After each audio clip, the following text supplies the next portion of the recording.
Oh, qu'il est bon et qu'il est agréable pour des frères de se trouver ensemble. C'est comme l'huile parfumée répandue sur la tête qui descend sur la barbe d'Aaron, et coule jusqu'au bord de ses habits. C'est comme la rosée qui descend de l'Hermon sur le mont de Sion. C'est là que l'Éternel accorde sa bénédiction et la vie pour toujours. L'Éternel le déclare, « Moi je serai le Dieu de toutes les familles d'Israël, et ces familles seront mon peuple. » Voici ce que déclare l'Éternel. Le peuple qui a échappé au tranchant de l'épée obtiendra ma faveur dans le désert. Je viens faire jouir Israël du repos. Dès les temps reculés, l'Éternel lui est apparu et lui a dit, « D'un amour éternel, je t'aime. C'est pourquoi je t'attire par l'affection que je te porte. Je te rebâtirai, alors tu seras rebâti, ô communauté d'Israël. Tu porteras encore tes tambourins et tu t'avanceras au milieu de la danse des gens en liesse. Oui, de nouveau tu planteras des vignes sur les coteaux de Samarie. Ceux qui les planteront en cueilleront les fruits. Car il viendra le jour où les gardes crieront sur les monts d'Éphraïm, « Allons et montons à Sion, vers l'Éternel, lui notre Dieu. » Car voici ce que l'Éternel déclare. Poussez des cris de joie en l'honneur de Jacob, éclatez d'allégresse pour celui qui a la prééminence parmi les peuples. Clamez fort vos louanges en disant, « L'Éternel a délivré son peuple, tous ceux qui restent d'Israël. Je les ramènerai de la contrée du nord, je les rassemblerai des confins de la terre, et il y aura parmi eux l'aveugle et le boiteux, la femme encore enceinte et celle qui enfante. C'est une foule immense qui reviendra ici. Ils reviendront en pleurs avec des supplications. Je les ramènerai alors qu'ils seront suppliants, et je les conduirai vers les cours d'eau par un chemin bien aplani où ils ne trébucheront pas. Car je serai un père pour Israël, et Éphraïm sera mon premier-né. Et vous, les autres peuples, écoutez donc ce que dit l'Éternel, et faites-le connaître dans les îles lointaines et les régions côtières. Dites que l'Éternel, qui disperse Israël, viendra le rassembler. Il veillera sur lui comme un berger sur son troupeau, parce que l'Éternel délivrera Jacob et le libérera d'un ennemi plus fort que lui. Les voici qui reviennent avec des cris de joie sur la colline de Sion. Ils affluent vers les biens que l'Éternel a préparés pour eux. Le blé, le vin nouveau et l'huile, les moutons et les bœufs. Leur vie sera comme un jardin bien arrosé et ils n'auront plus de chagrin. Alors les jeunes filles danseront dans la joie, de même que les jeunes gens et les vieillards. Et je transformerai leur deuil en allégresse, je les consolerai de leur chagrin, oui, je les réjouirai. Je comblerai les prêtres de la graisse des viandes. Mon peuple se rassasiera des biens que je lui offrirai, l'Éternel le déclare. Voici ce que déclare l'Éternel. On entend à Rama une voix qui gémit et des sanglots amers. Rachel pleure ses fils, et elle ne veut pas se laisser consoler, car ses fils ne sont plus. Voici ce que déclare l'Éternel. Ne pleure plus, ne verse plus de larmes. Voici que ton labeur aura sa récompense. L'Éternel le déclare, et tes fils reviendront du pays ennemi. Il y a pour tes descendants une espérance, l'Éternel le déclare. Tes enfants reviendront dans leur pays. J'ai très bien entendu Éphraïm qui gémit, qui dit « Tu m'as châtié, et j'ai été châtié comme un veau indompté. Mais fais-moi revenir à toi afin que je revienne, car tu es l'Éternel, mon Dieu. Je m'étais détourné, mais à présent je le regrette. Maintenant éclairé, plein de remords, je me frappe les cuisses. Je suis confus, j'ai honte, car je porte le déshonneur de tout ce que j'ai fait dans ma jeunesse. Éphraïm est pour moi un fils que je chéris et un enfant que j'affectionne. Chaque fois que j'en parle, je me souviens encore plus vivement de lui. Ainsi mon cœur est en émoi, et j'ai pour lui beaucoup de compassion, l'Éternel le déclare. Dresse-toi des signaux, balise ton parcours, fais bien attention aux sentiers et aux chemins que tu empruntes. Reviens, ô communauté d'Israël, oui, reviens dans tes villes. Jusque à quand vas-tu errer dans tous les sens, fille rebelle? L'Éternel va créer du nouveau sur la terre. Maintenant, c'est la femme qui entourera l'homme. Voilà ce que déclare le Seigneur des armées célestes, Dieu d'Israël. Quand je restaurerai le pays de Juda avec toutes ses villes, alors on y dira à nouveau « Que l'Éternel te bénisse, demeure de justice, montagne sainte. » Et les populations du pays de Juda et de toutes ses villes y habiteront toutes ensemble. Les laboureurs et ceux qui mènent les troupeaux s'y installeront eux aussi. Je désaltérerai ceux qui sont épuisés, je comblerai ceux qui sont languissants. Puis je me suis réveillé et j'ai ouvert les yeux. Mon sommeil m'avait été agréable. Or, le temps va venir, l'Éternel le déclare, où j'ensemencerai les royaumes d'Israël et de Juda d'hommes et d'animaux. Et, comme j'ai veillé sur eux pour les déraciner et pour les renverser, pour les ruiner et les détruire, et pour leur faire du mal, je veillerai sur eux pour construire et pour planter, l'Éternel le déclare. En ce temps-là, on ne dira plus ce proverbe, « Les pères ont mangé des raisins verts, mais ce sont les dents des enfants qui en sont agacées. » Mais chacun périra pour son propre péché. C'est celui qui mangera des raisins verts qui en aura les dents agacées. Mais des jours viennent, déclare l'Éternel, où moi, je conclurai avec le peuple d'Israël et celui de Juda une alliance nouvelle.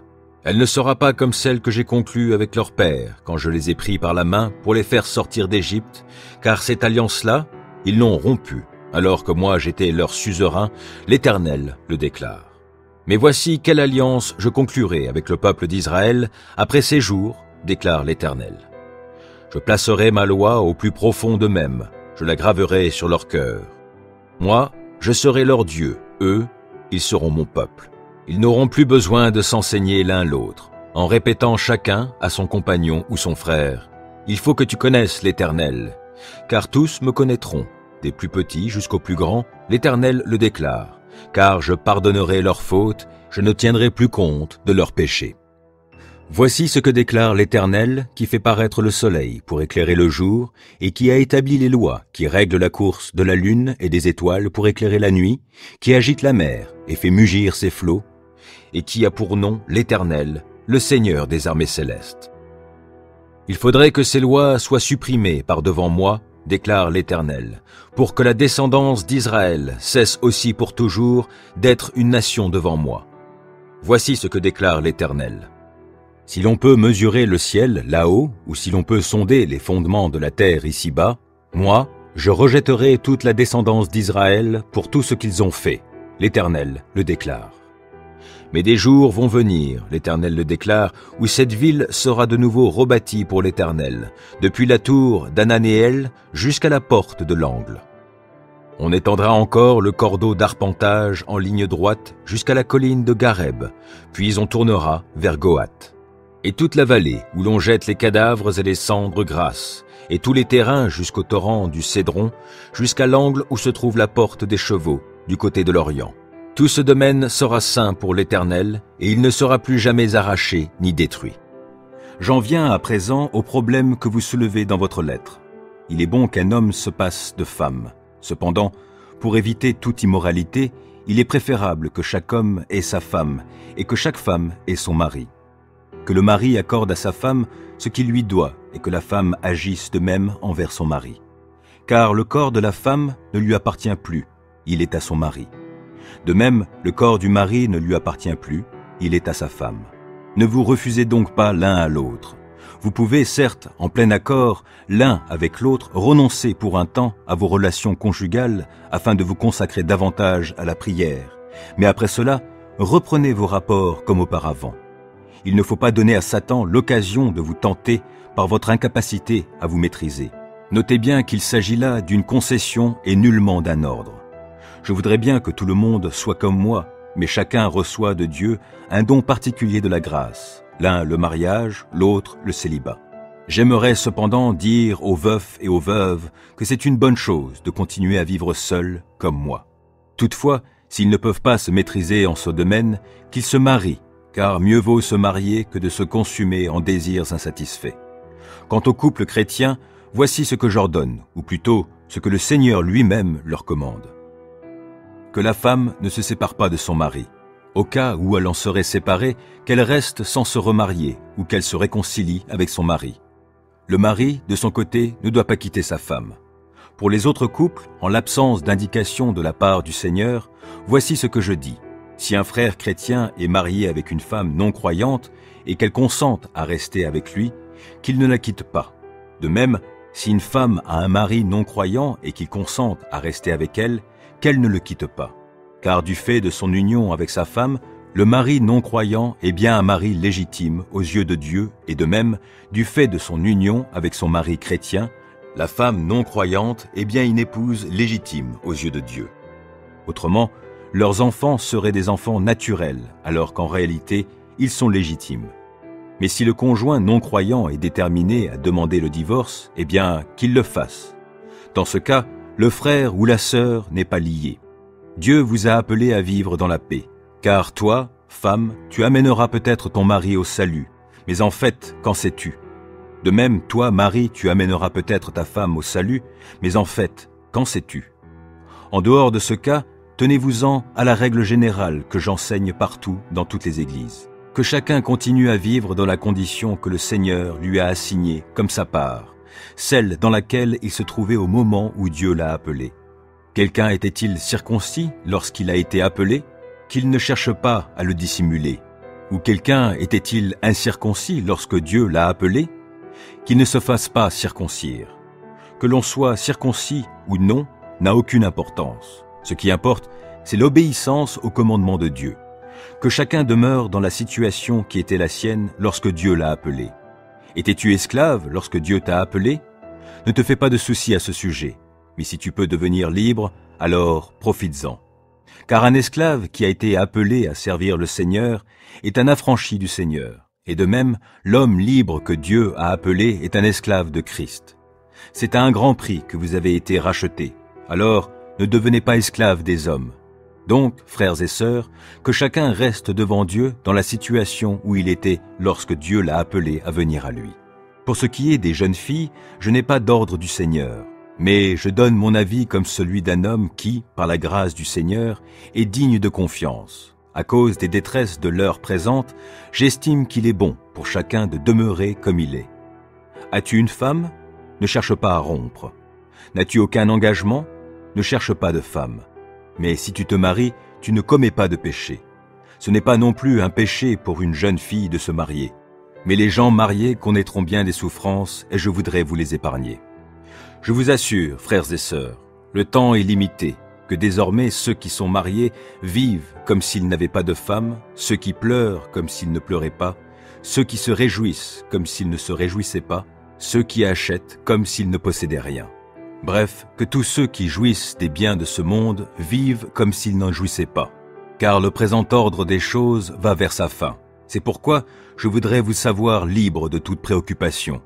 Celui qui n'est pas marié se préoccupe des intérêts du Seigneur. Son seul souci est de lui plaire. Celui qui est marié s'occupe des affaires de ce monde pour plaire à sa femme, et le voilà tiraillé de part et d'autre. De même, la veuve et la jeune fille n'ont pas d'autre souci que les intérêts du Seigneur, pas d'autre désir que de se dévouer à lui corps et esprit. La femme mariée, elle, se préoccupe des affaires de ce monde pour plaire à son mari. Je dis cela dans votre propre intérêt, et non pour vous tendre un piège, mais pour que vous meniez une vie bien ordonnée et que vous soyez attachés au Seigneur sans partage. Mais si quelqu'un craint de mal se comporter envers la jeune fille qui lui est destinée et pense que les choses doivent suivre leur cours normal, qu'il fasse ce qui lui semble bon. Il ne commet pas de faute, que tous deux se marient. Mais si cet homme a pris en lui-même une ferme résolution, sans y être contraint, mais dans la pleine possession de sa volonté, et si la décision qu'il a ainsi prise en lui-même est de ne pas s'unir à la jeune fille, il fera bien. En somme, celui qui épouse la jeune fille fait bien, et celui qui ne l'épouse pas fera encore mieux. Un dernier mot. Une femme demeure liée à son mari aussi longtemps qu'il vit. Mais si le mari vient à mourir, elle est libre de se remarier avec qui elle veut, à condition, bien entendu, que ce soit avec un chrétien. Toutefois, à mon avis, elle sera plus heureuse si elle reste comme elle est. Et je pense, moi aussi, avoir l'Esprit de Dieu. Vous tous qui habitez les îles et les régions côtières, écoutez-moi. Et vous, peuple lointain, prêtez-moi attention. J'ai été appelé par l'Éternel dès le sein maternel, et il a mentionné mon nom dès avant ma naissance. Il a fait de ma bouche une épée acérée, il m'a couvert de l'ombre de sa main, et il a fait de moi une flèche aiguisée. Il m'a tenu caché dans son carquois. Il m'a dit, « Tu es mon serviteur, Israël, je manifesterai ma splendeur au travers de toi. » Cependant, moi j'ai dit, « Je me suis fatigué pour rien, c'est inutilement, oui, C'est en pure perte que j'ai usé mes forces. Mais l'Éternel me fera droit, et il tient en réserve ma récompense. Et maintenant, voici ce que dit l'Éternel, celui qui m'a formé dès le sein de ma mère, pour que je sois son serviteur, pour ramener Jacob à lui, et pour rassembler Israël auprès de lui. Je serai honoré aux yeux de l'Éternel, et mon Dieu est la source de ma force. Et il a dit aussi, tu ne seras pas seulement mon serviteur pour établir les tribus de Jacob et ramener ceux que j'ai préservés du peuple d'Israël, car je t'établirai pour être la lumière des autres peuples, afin que mon salut parvienne aux extrémités de la terre. Voici ce que dit l'Éternel, qui délivre Israël, qui en est le Dieu saint, à l'homme méprisé et détesté du peuple, celui dont les despotes ont fait leur serviteur. Les rois t'apercevront, et ils se lèveront, les princes te verront, ils se prosterneront, afin d'honorer l'Éternel qui est fidèle, oui, le Saint d'Israël qui t'a choisi. Voici ce que dit l'Éternel. Au moment favorable, je répondrai à ton appel, et au jour du salut, je viendrai à ton aide. Je te protégerai et je t'établirai pour conclure une alliance avec le peuple et pour relever le pays, pour faire le partage des patrimoines dévastés, pour dire aux prisonniers « Sortez !» et à ceux qui demeurent dans les ténèbres « Montrez-vous !» Et ils se nourriront partout le long des routes. Ils trouveront des pâturages sur toutes les collines. Ils n'endureront plus ni la faim, ni la soif. La chaleur du désert et le soleil ne les abattront plus, car celui qui les aime les conduira, et il les mènera auprès des sources d'eau. Et toutes mes montagnes, je les transformerai en chemins praticables. Je remblayerai mes routes. Les voici, ils arrivent des pays éloignés. Les uns viennent du nord, les autres du couchant, d'autres encore de la région d'Assouan. Ô cieux, poussez des cris de joie, ô terre, éclate d'allégresse. Faites retentir votre joie, montagne, parce que l'Éternel a consolé son peuple et qu'il a compassion des affligés. Cependant, Sion dit, « L'Éternel m'a abandonné, oui, le Seigneur m'a oublié. » Une femme oublie-t-elle l'enfant qu'elle nourrit? Cesse-t-elle d'aimer l'enfant qu'elle a conçu? Et même si les mères oubliaient leurs enfants, je ne t'oublierai pas. Voici, je t'ai gravé dans le creux de mes mains, je pense constamment à tes remparts. Déjà tes fils accourent, ceux qui te détruisaient et qui te ravageaient s'en iront loin de toi. Porte les yeux autour de toi, regarde. Ils se rassemblent tous et ils viennent vers toi. Aussi vrai que je suis vivant, déclare l'Éternel, tu t'en revêtiras comme d'une parure, et tu te les attacheras comme la mariée sa ceinture. Car ton pays en ruine, dévasté, désolé, deviendra trop étroit pour tous tes habitants. Ceux qui te dévoraient auront fui loin de toi. Tu entendras tes fils, dont tu étais privé, te répéter « Ce lieu est trop étroit pour nous. Fais-nous donc de la place pour que nous puissions habiter ici. » Alors tu te demanderas « Qui donc a mis pour moi tous ces enfants au monde? J'étais privé d'enfants, stérile et banni en exil. Qui donc a élevé ceux-ci? J'étais demeuré seul. Ceux-là, d'où viennent-ils? Voici ce que déclare le Seigneur l'Éternel. Je ferai signe de la main aux nations étrangères. Je dresserai mon étendard en direction des peuples. Ils amèneront tes fils dans leurs bras, ils chargeront tes filles sur leurs épaules. Des rois s'occuperont de toi comme s'ils étaient tes parents, et leurs princesses seront tes mères nourricières. Ils se prosterneront devant toi jusqu'à terre, et ils lécheront la poussière attachée à tes pieds. Et tu sauras alors que je suis l'Éternel, et qu'on n'est pas déçu quand on compte sur moi. Pourrait-on enlever ce qu'a pris le guerrier? Les captifs du tyran seront-ils délivrés? Voici ce que dit l'Éternel. Les captifs du guerrier lui seront enlevés, et la proie du tyran va être délivrée. Je ferai un procès moi-même à ceux qui t'ont fait un procès, et je délivrerai moi-même tes enfants. J'amènerai tes oppresseurs à s'entre-déchirer, et ils s'enivreront du sang les uns des autres comme de vin nouveau. Alors tout le monde saura que je suis l'Éternel, que c'est moi qui te sauve, que je suis ton libérateur, le puissant de Jacob. Mais l'Éternel aura compassion de Jacob, et de nouveau, il fixera son choix sur Israël. Il rétablira ses enfants dans leur propre pays, et des étrangers se joindront au peuple de Jacob, ils s'uniront à lui. Des peuples viendront les chercher et les reconduiront chez eux. Le peuple d'Israël prendra ses gens pour serviteurs et pour servantes dans le pays de l'Éternel. Ils retiendront captifs ceux qui les auront capturés, et ils domineront ceux qui les auront opprimés.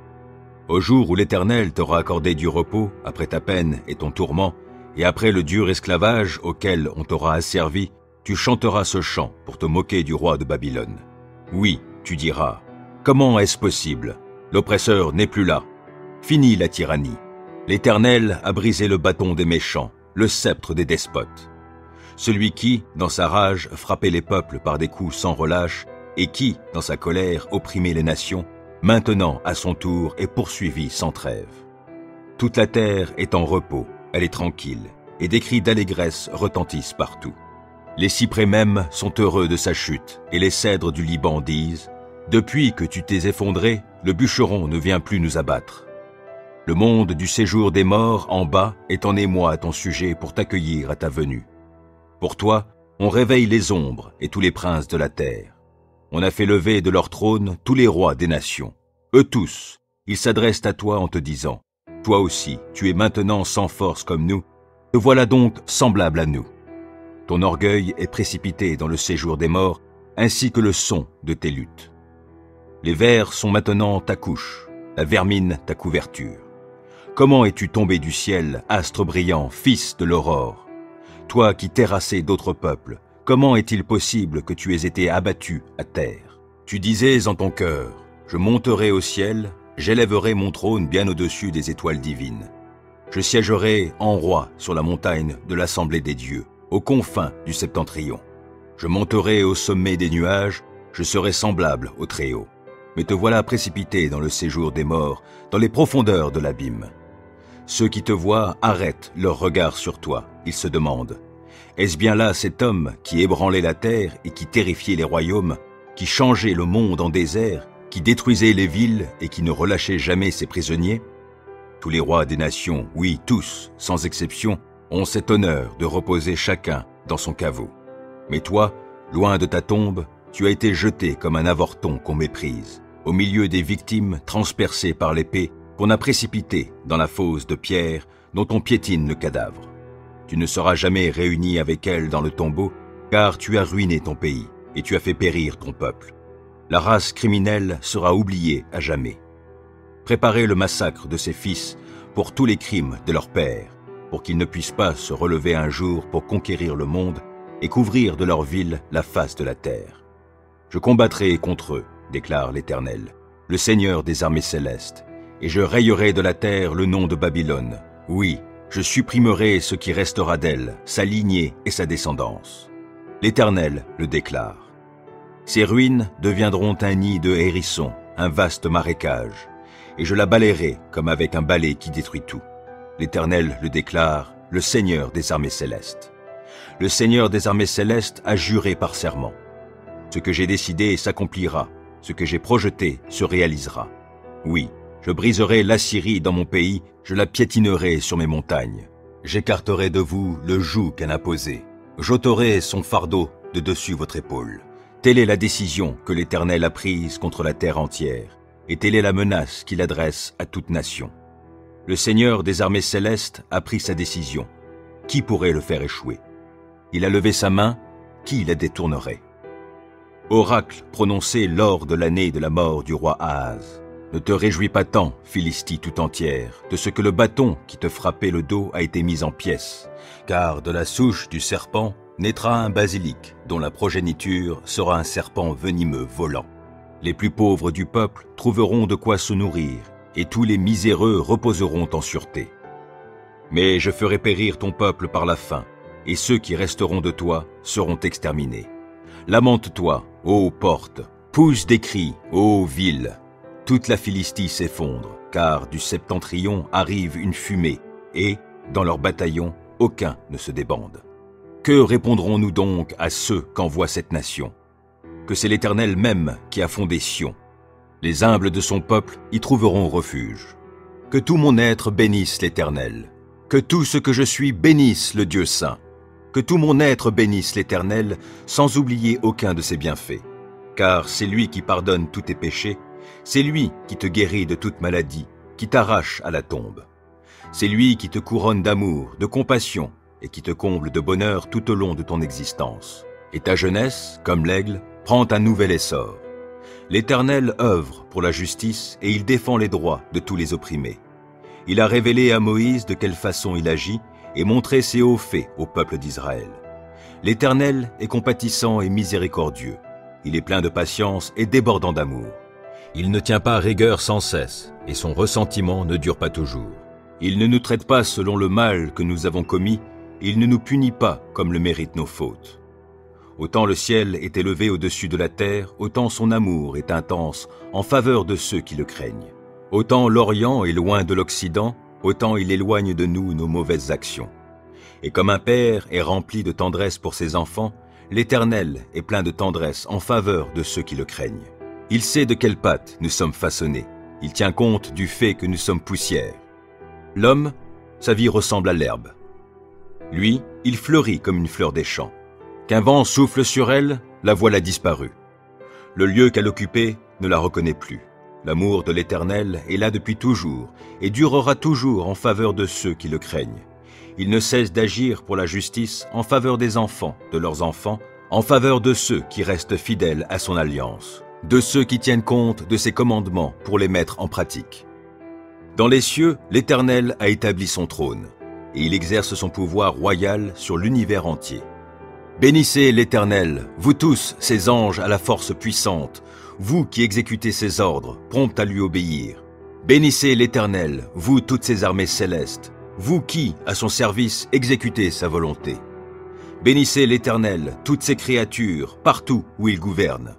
Que tout mon être bénisse l'Éternel. Si l'Éternel ne bâtit la maison, en vain les bâtisseurs travaillent. Si l'Éternel ne garde pas la ville, en vain la sentinelle veille. Oui, il est vain de vous lever très tôt et de vous coucher tard, et de vous donner tant de peine pour gagner votre pain. Car Dieu en donne autant à ceux qui lui sont chers pendant qu'ils dorment. Des fils, voilà le patrimoine que donne l'Éternel. Oui, des enfants sont une récompense. Ils sont pareils aux flèches dans la main d'un guerrier, les fils de la jeunesse. Heureux est l'homme dont le carquois en est rempli. Il ne connaîtra pas la honte lorsqu'il entrera en contestation avec son adversaire aux portes de la ville. Heureux es-tu, toi qui crains l'Éternel et qui suis les chemins qu'il a tracés. Tu tireras profit du travail de tes mains, tout ira bien pour toi et tu seras heureux. Dans ton foyer, ta femme sera comme une vigne chargée de nombreux fruits et, autour de ta table, tes fils seront tels des plants d'olivier. C'est ainsi que sera béni un homme qui craint l'Éternel. Oui, l'Éternel te bénira depuis le mont Sion, et tu contempleras le bonheur de Jérusalem tous les jours de ta vie. Tu verras les enfants de tes enfants. Que la paix soit sur Israël. Que Dieu nous fasse grâce, qu'il nous bénisse, qu'il nous regarde avec bonté. Afin que sur la terre on reconnaisse comment tu interviens, et que chez tous les peuples on voit comment tu sauves. Que les peuples te louent, ô Dieu, que tous les peuples t'adressent leurs louanges. Que les nations jubilent et qu'elles crient de joie, car tu gouvernes les peuples selon la droiture, et tu conduis les nations de la terre. Que les peuples te louent, ô Dieu, que tous les peuples t'adressent leurs louanges. La terre a produit ses récoltes. Dieu, notre Dieu, nous a bénis. Oui, que Dieu nous bénisse et qu'on le craigne jusqu'aux confins du monde. Que Dieu se lève, et voici, ses adversaires sont dispersés, ses ennemis fuient devant lui. Tu les dissipes comme une fumée se dissipe, comme la cire qui fond au feu.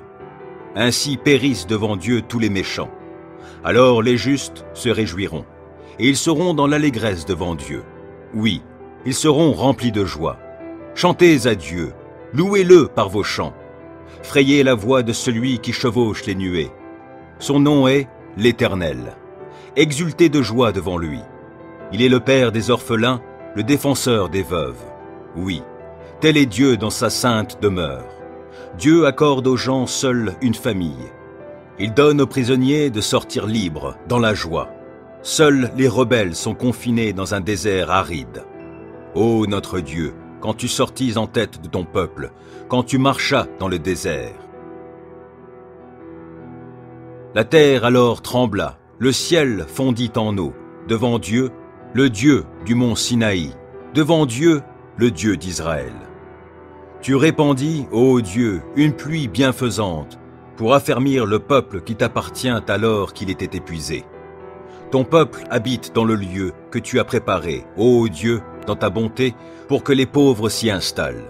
Le Seigneur dit un mot, et aussitôt les messagères d'une bonne nouvelle font une armée nombreuse.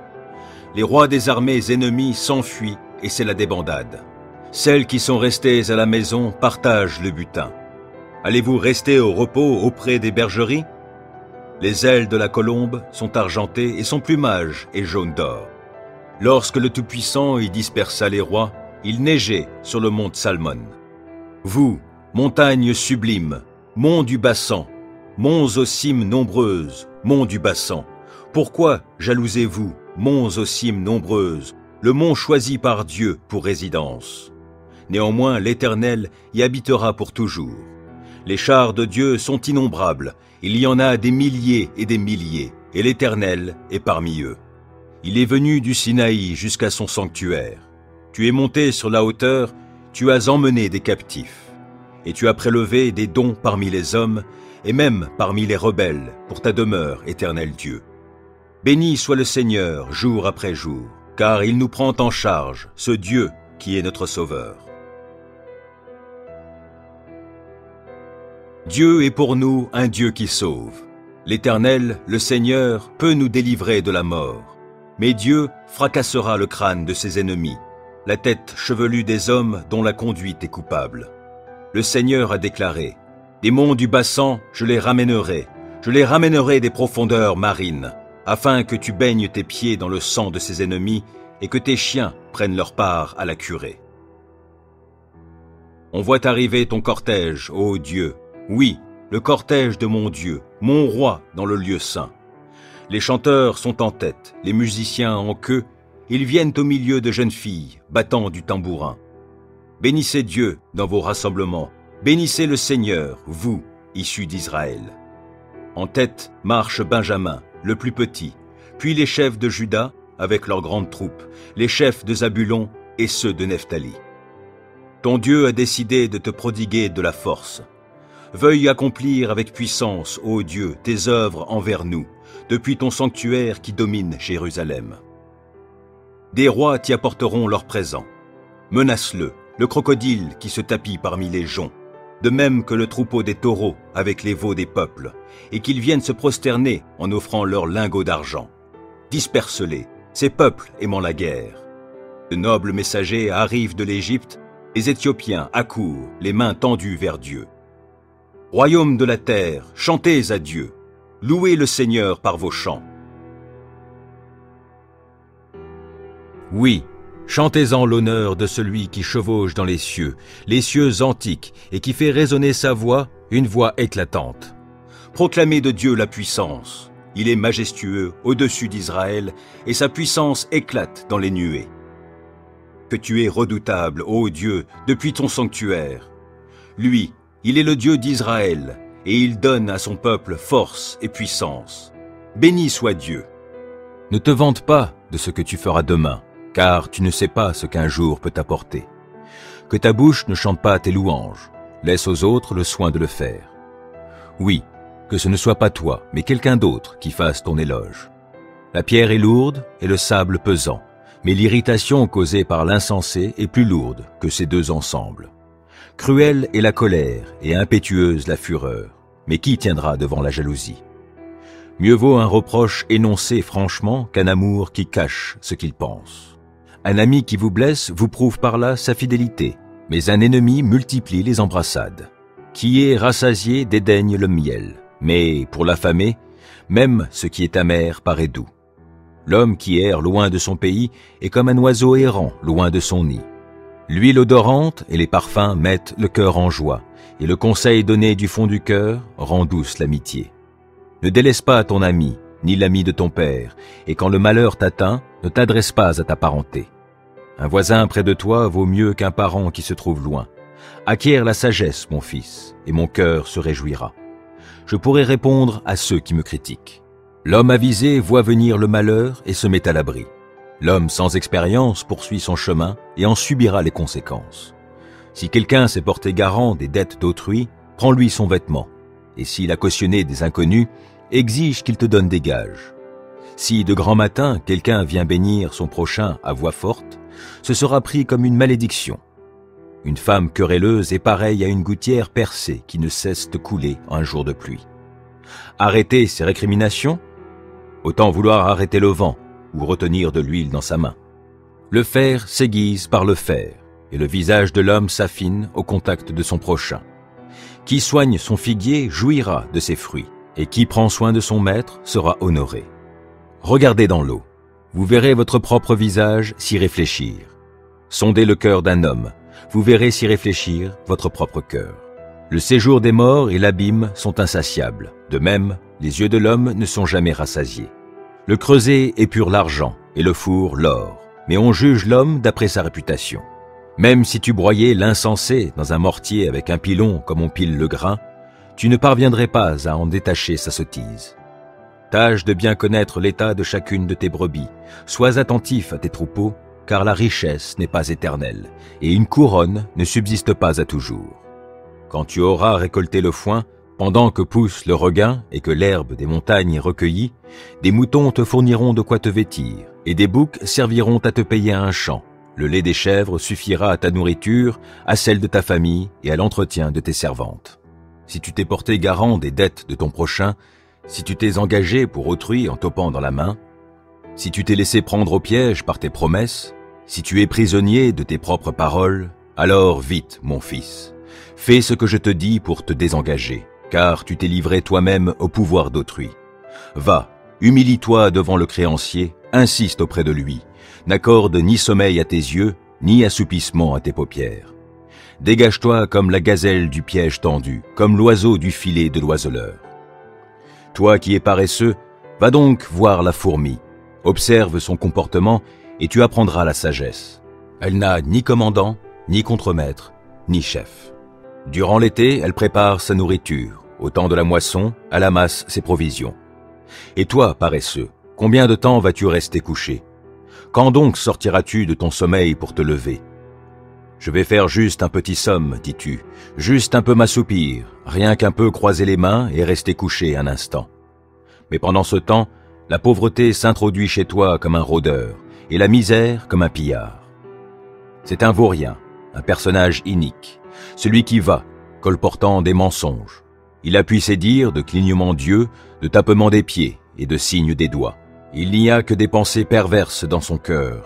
Il manigance du mal et passe son temps à susciter des querelles. Aussi la ruine fondra-t-elle sur lui sans crier gare.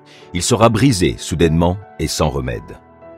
Il y a 6 choses que l'Éternel déteste, et même 7 qui lui sont en horreur. Les yeux qui regardent les autres de haut, la langue qui répand des mensonges, les mains qui font couler le sang des innocents, le cœur qui médite des projets coupables, les pieds qui se hâtent de courir vers le mal, le faux témoin qui dit des mensonges et l'homme qui sème la discorde entre des frères. Mon fils, reste attaché aux préceptes de ton père et ne rejette pas l'enseignement de ta mère. Tiens-les constamment sur ton cœur, attache-les comme un collier à ton cou. Ils te guideront quand tu voyageras, ils veilleront sur toi durant ton sommeil et s'entretiendront avec toi à ton réveil. Car le précepte est une lampe et l'enseignement une lumière. Les avertissements et les reproches sont le chemin vers la vie. Ils te préserveront de la femme immorale et te garderont de te laisser séduire par les paroles enjôleuses d'une inconnue. Ne la convoite pas dans ton cœur à cause de sa beauté. Ne te laisse pas séduire par ses œillades. Car, à cause d'une prostituée, on peut être réduit à un morceau de pain, et la femme adultère met en péril une vie précieuse. Peut-on mettre du feu dans sa poche sans que les vêtements s'enflamment? Peut-on marcher sur des braises sans se brûler les pieds? De même, celui qui court après la femme de son prochain ne demeurera pas indemne. S'il la touche, il ne saurait rester impuni. On ne méprise pas celui qui a volé pour assouvir sa faim parce qu'il n'avait rien à manger. Pourtant, s'il est découvert, il devra restituer 7 fois plus, et il donnera tout ce qu'il a dans sa maison. Mais celui qui commet un adultère avec une femme est dépourvu de sens. Agir ainsi, c'est se détruire soi-même. Celui qui fait cela ne récoltera que souffrance et déshonneur. Sa honte ne s'effacera jamais. Car la jalousie met le mari en fureur, il sera sans pitié au jour de la vengeance. Il ne se laissera apaiser par aucune indemnité. Il ne l'acceptera pas, même si tu multiplies les présents. Un fils sensé réjouit son père, mais un fils insensé cause du chagrin à sa mère. Les biens des méchants ne leur profitent pas, mais mener une vie juste sauve de la mort. L'Éternel ne permet pas que l'homme droit souffre de la faim, mais il frustre les désirs des méchants. La main nonchalante appauvrit, mais la main active enrichit.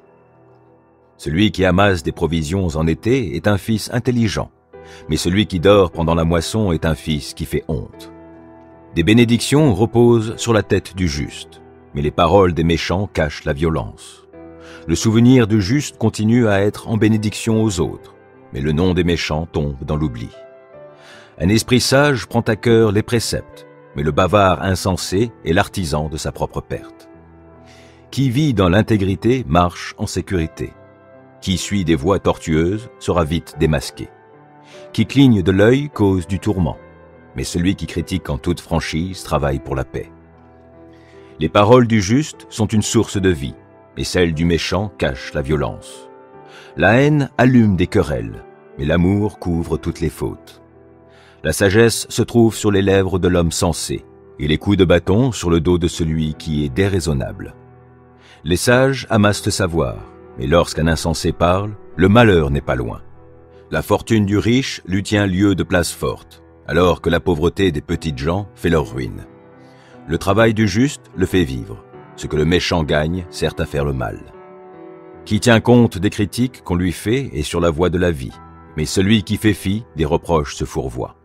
Qui cache sa haine a des lèvres menteuses, et qui répand des calomnies est insensé. Qui parle beaucoup ne saurait éviter de pécher, mais l'homme avisé met un frein à ses lèvres. La langue du juste est un argent de choix. Ce que pensent les méchants n'a pas grande valeur. Les paroles du juste orientent beaucoup de gens, mais les insensés périssent, faute de bon sens. C'est la bénédiction de l'Éternel qui enrichit, et toute la peine qu'on se donne n'y ajoute rien. Commettre des actions infâmes est un jeu pour l'insensé. De même, la sagesse l'est pour l'homme intelligent. Ce que le méchant redoute lui arrive, mais ce que le juste désire lui sera accordé. Quand la tempête a passé, le méchant n'est plus, alors que le juste est établi sur un fondement éternel. Comme du vinaigre sur les dents ou de la fumée dans les yeux, tel est le paresseux pour celui qui l'envoie.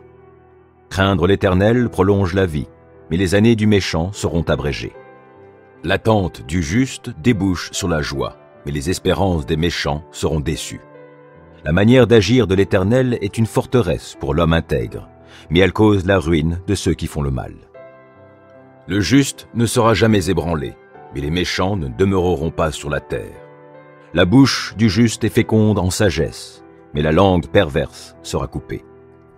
Les lèvres du juste connaissent la bienveillance, mais la bouche des méchants est perverse.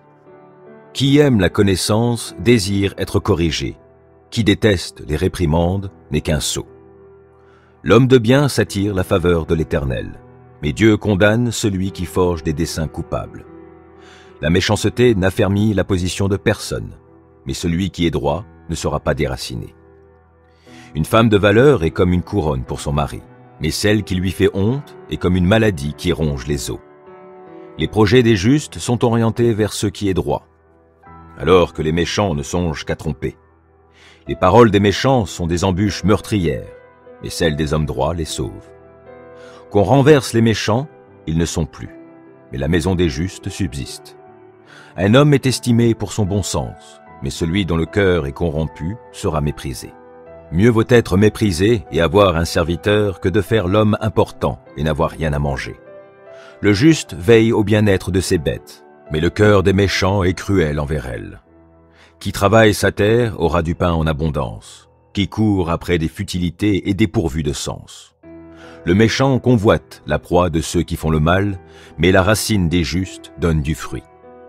Le méchant est pris au piège de ses propos coupables, mais le juste échappe à ses difficultés. Par ses paroles, on peut recueillir du bien en abondance, et l'on reçoit le salaire de ses œuvres. L'insensé pense toujours qu'il fait bien, mais le sage écoute les avis des autres. L'insensé manifeste immédiatement son irritation, mais l'homme avisé sait ravaler un affront. Un témoin digne de foi déclare ce qui est juste, mais le témoin mensonger est trompeur. Les paroles des bavards blessent comme des coups d'épée, tandis que le langage des sages est comme un baume qui guérit. La bouche véridique est pour toujours affermie, mais la langue menteuse ne tient pas longtemps.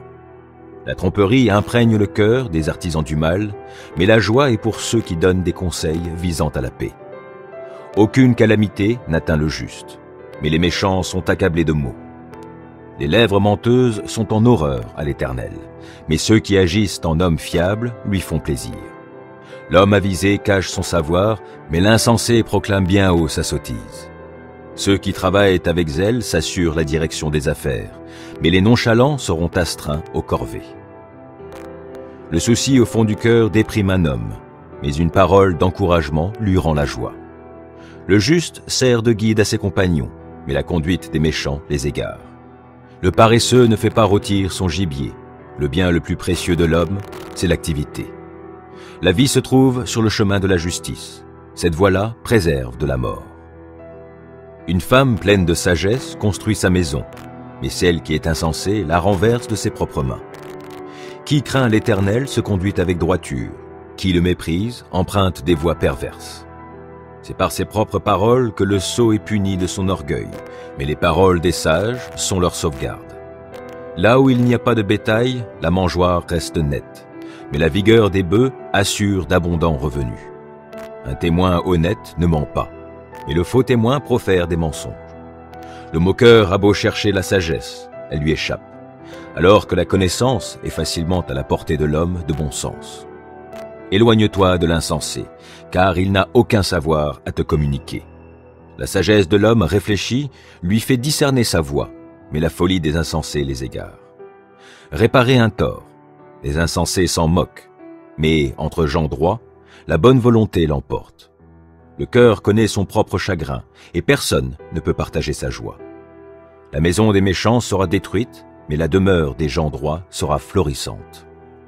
Bien des hommes pensent être sur le bon chemin, et pourtant, ils se trouvent sur une voie qui, finalement, mène à la mort. Le rire peut masquer la tristesse du cœur, et la gaieté peut finir en chagrin. L'homme au cœur perfide sera gavé des fruits de sa conduite, mais l'homme de bien jouira des fruits de la sienne. L'inexpérimenté croit tout ce qu'on lui dit, mais l'homme réfléchi avance avec prudence. Le sage craint le mal et s'en écarte, mais l'insensé, sûr de lui, s'emporte. L'homme coléreux fait des sottises. Qui a de mauvais desseins s'attire la haine. La folie, voilà ce qu'héritent ceux qui manquent d'expérience, mais la connaissance est la couronne des gens réfléchis. Les méchants auront à baisser la tête devant ceux qui sont bons, et les hommes mauvais à la porte des justes. Personne n'aime le pauvre, même pas son compagnon, mais le riche a beaucoup d'amis. Qui méprise son prochain commet une faute, mais heureux celui qui a compassion des affligés. Ceux qui manigancent le mal font fausse route, mais ceux qui projettent le bien trouvent l'amour véritable. À tout travail, il y a du profit, mais le bavardage mène au dénuement. La richesse des sages est leur couronne, mais la folie des insensés reste de la folie. Un témoin véridique sauve des vies, mais qui profère des mensonges est un trompeur. Celui qui craint l'Éternel possède une solide assurance, et il sera un refuge pour ses enfants. La crainte de l'Éternel est une source de vie, elle fait éviter les pièges de la mort. La gloire d'un roi dépend du nombre de ses sujets, et la dépopulation ruine le prince. Celui qui garde son sang-froid fait preuve d'une grande intelligence, mais l'homme coléreux étale sa sottise. Un cœur paisible contribue à la vie du corps, mais l'envie est comme une maladie qui ronge les os. Opprimer le pauvre, c'est outrager son Créateur, mais avoir de la compassion pour les indigents, c'est l'honorer. Le méchant est terrassé par sa perversité, mais le juste reste plein de confiance jusque dans la mort. La sagesse repose dans un esprit intelligent. Elle sera reconnue même parmi les sots. La justice grandit une nation, mais le péché est une honte pour tout peuple. Le roi accorde sa faveur à ceux qui le servent avec intelligence, mais sa colère atteint celui qui fait honte. Une réponse douce apaise la colère, mais une parole blessante excite l'irritation. Qui enseigne avec sagesse rend le savoir attrayant, mais la bouche des sots ne répand que des sottises. L'Éternel voit ce qui se passe en tout lieu. Il observe tous les hommes, méchants et bons. Les paroles réconfortantes sont comme un arbre de vie, mais la langue malfaisante démoralise. Seul un insensé méprise ce que son père lui a enseigné. Qui tient compte des avertissements est un homme avisé. Il y a de nombreux trésors dans la maison du juste, mais les profits du méchant sont source d'ennui. Les lèvres des sages répandent le savoir, mais il n'en est pas ainsi du cœur des insensés. L'Éternel a en horreur les sacrifices offerts par les méchants, mais les prières des hommes droits lui sont agréables. L'Éternel a en horreur la conduite du méchant, mais il aime celui qui recherche ce qui est juste. Une dure leçon attend celui qui s'écarte du droit chemin, qui déteste être repris périra. L'Éternel connaît le séjour des morts, le lieu des disparus. Combien plus le cœur des humains est-il à découvert devant lui. Le moqueur n'aime pas qu'on le reprenne, c'est pourquoi il ne demande pas l'avis des sages. Un cœur joyeux rend le visage aimable, mais quand le cœur est triste, l'esprit est abattu. L'homme intelligent cherche toujours à apprendre, alors que les sots se repaissent de sottises. Pour l'affligé, tous les jours sont mauvais, mais celui qui a le contentement dans son cœur est toujours en fête. Mieux vaut avoir peu et craindre Dieu que de posséder une grande fortune avec du tourment. Mieux vaut un plat de légumes là où règne l'amour qu'un bœuf gras assaisonné de haine. L'homme irascible suscite des querelles, mais celui qui garde son sang-froid apaise les disputes. Le chemin du paresseux est une haie de ronces, mais le sentier des hommes droits est une route bien aplanie. Un fils sage fait la joie de son père. Seul un homme insensé a du mépris pour sa mère. La sottise ravit l'homme dépourvu de sens. Un homme intelligent marche droit. Quand on ne consulte personne, les projets échouent. Mais lorsqu'il y a beaucoup de conseillers, ils se réalisent. Savoir donner la bonne réponse est une source de joie, et combien est agréable une parole dite à propos. L'homme avisé suit le sentier qui mène en haut vers la vie, et qui le fait échapper au séjour des morts en bas. L'Éternel renverse la maison des orgueilleux, mais il protège la propriété de la veuve. Les projets malveillants sont en horreur à l'Éternel, mais les paroles aimables sont pures. Qui veut s'enrichir à tout prix entraîne sa famille dans le malheur, mais qui déteste les pots de vin vivra longtemps. Le juste réfléchit bien avant de répondre, mais la bouche des méchants répand le mal. L'Éternel se tient loin des méchants, mais il entend la prière des justes. Un regard lumineux met le cœur en joie. Une bonne nouvelle fortifie jusqu'aux os. Qui prête une oreille attentive aux critiques constructives habitera parmi les sages. Qui refuse d'être repris se méprise lui-même, mais qui écoute les avertissements acquiert du bon sens. La crainte de l'Éternel est une école de la sagesse. Avant d'être honoré, il faut savoir être humble. Mieux vaut n'avoir qu'un crouton de pain sec et vivre dans la tranquillité que dans une maison où l'on festoie beaucoup tout en se querellant. Le serviteur intelligent gouvernera le fils indigne et recevra sa part d'héritage avec les frères. Le creuset épure l'argent et le four l'or, mais les cœurs, c'est l'Éternel qui les éprouve.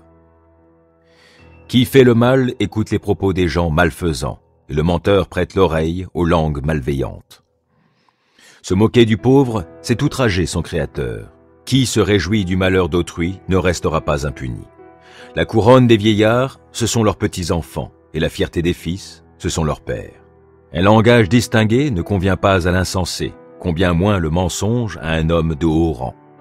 Dans l'esprit de ceux qui l'utilisent, le pot de vin agit comme une pierre magique. Quoi qu'il entreprenne, il doit leur assurer le succès. Qui veut se faire aimer, pardonne les torts qu'il a subis. Les rappeler divise les amis. Un reproche a plus d'effet sur un homme avisé que 100 coups de bâton administrés à un insensé. Le méchant ne recherche que la rébellion, mais c'est un messager sans pitié qui sera envoyé contre lui. Mieux vaut tomber sur une ours privée de ses petits que de rencontrer un insensé en proie à sa folie. Si quelqu'un rend le mal pour le bien, le malheur ne quittera plus sa demeure. Commencer une querelle, c'est ouvrir une brèche dans une digue. C'est pourquoi, abandonne la partie avant qu'éclate la dispute. Qui acquitte le coupable, qui condamne le juste, sont tous deux en horreur à l'Éternel. À quoi sert l'argent dans les mains d'un insensé? Peut-il acheter la sagesse quand il n'a pas de bon sens? Un ami aime en tout temps, et le frère est né pour le jour où l'on se trouve dans l'adversité. Seul un homme dépourvu d'intelligence s'engage et se porte garant des dettes d'autrui. Aimer les querelles, c'est aimer le péché. Qui fait l'important cherche sa ruine. L'homme au cœur tortueux ne trouvera pas le bonheur, Qui manie une langue perfide tombera dans le malheur. Qui donne naissance à un fils insensé en aura du chagrin, et le père d'un sot n'aura pas de quoi se réjouir. Un cœur joyeux est un excellent remède, mais l'esprit déprimé mine la santé. L'homme corrompu accepte des cadeaux sous le manteau pour fausser le cours de la justice. L'homme avisé a les yeux fixés sur la sagesse, mais les regards de l'insensé se portent au bout du monde. Un fils insensé fait le chagrin de son père et rend la vie amère à celle qui l'a enfanté. Il n'est pas bon de faire payer au juste une amende, ni de frapper de nobles dirigeants à l'encontre du droit. L'homme qui a de bonnes connaissances limite ses paroles, qui garde son sang-froid est intelligent. Le sot lui-même passe pour sage s'il sait se taire. Qui tient sa bouche close est intelligent. L'original suit son bon plaisir. Il s'insurgera contre tout ce qui est raisonnable. L'insensé n'aime pas réfléchir. Il ne demande qu'à faire étalage de son opinion. Le méchant apporte avec lui le mépris. Une action déshonorante est suivie de l'opprobre. Les paroles humaines sont comme des eaux profondes. La source de la sagesse est un torrent qui déborde. Il n'est pas bien de favoriser le méchant et de léser le juste dans le jugement. Les propos de l'insensé suscitent des querelles, et ses discours lui attirent les coups. La bouche de l'insensé cause sa ruine, et ses lèvres sont un piège pour sa vie. Les médisances sont comme des friandises, elles descendent jusqu'au tréfonds de l'être. Qui se relâche dans son travail est frère de celui qui détruit. L'Éternel est comme un donjon bien fortifié. Le juste y accourt, et il y est en sécurité. La fortune du riche lui tient lieu de place forte, il s'imagine qu'ils sont un rempart inaccessible. Quand l'orgueil remplit le cœur d'un homme, sa ruine est proche. Avant d'être honoré, il faut savoir être humble. Qui répond avant d'avoir écouté manifeste sa sottise et se couvre de confusion. Un bon moral permet de supporter la maladie. Mais si le moral est abattu, qui le relèvera? L'homme intelligent acquiert la connaissance et l'oreille des sages est tendue vers elle. Les cadeaux ouvrent les chemins et font arriver jusqu'en présence des gens importants. Qui plaide sa cause en premier paraît toujours avoir raison. Vient la partie adverse et l'on examine ce qu'il a dit. Le sort met fin aux contestations et tranche même entre des puissants. Un frère que l'on a offensé est plus inaccessible qu'une ville fortifiée, et des dissensions sont comme les verrous d'un palais. Chacun goûtera à satiété les fruits de ses paroles et se rassasiera de ce que ses lèvres ont produit. La mort et la vie sont au pouvoir de la langue. Qui aime se répandre en paroles mangera les fruits qu'elles auront produits. Qui trouve une épouse trouve le bonheur. C'est une faveur que l'Éternel lui a accordée. Le pauvre parle en suppliant, mais le riche répond durement.